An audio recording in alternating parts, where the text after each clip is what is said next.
Hi అండి. ఎలా ఉన్నారు? ఈరోజేంటో తెలుసా మిరియాల రసం ఇంట్లో అందరికీ జలుబు, దగ్గుతో భయంకరంగా ఉంది పరిస్థితి. బయటికెళ్తేనేమో ఏదో వేరేదేదో అనుకుంటారు. ఎందుకంటే బయట అలా ఉంది కాబట్టి. దానికోసం మేమేం చేశా అంటే మిరియాల రసం చేసుకున్నాను.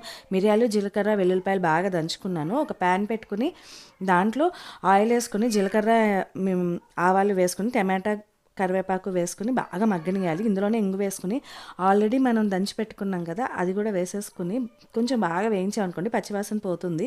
సగం వీడియో అయితే కానీ అర్థం కాలేదండి, లైట్ వేసుకోలేదన్న విషయము.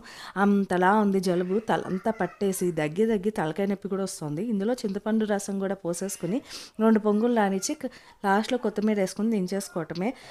అదండి పరిస్థితి ఇంట్లోది. అందరూ దగ్గుతుంటే చుట్టుపక్కల వాళ్ళందరూ ఏమన్నా అనుకుంటారేమో అని భయం కూడా వేస్తుంది ఒక్కొక్కసారి. ఏ కరోనా టెస్ట్‌కో రమ్మంటారేమో మమ్మల్ని అని. ఎంత జలుబున్నా మనం తగ్గం కదా తిండి విషయంలో. దోసకాయ పప్పు, ములక్కాడ కూర, మిరియాల చారు. ఇదండి పరిస్థితి.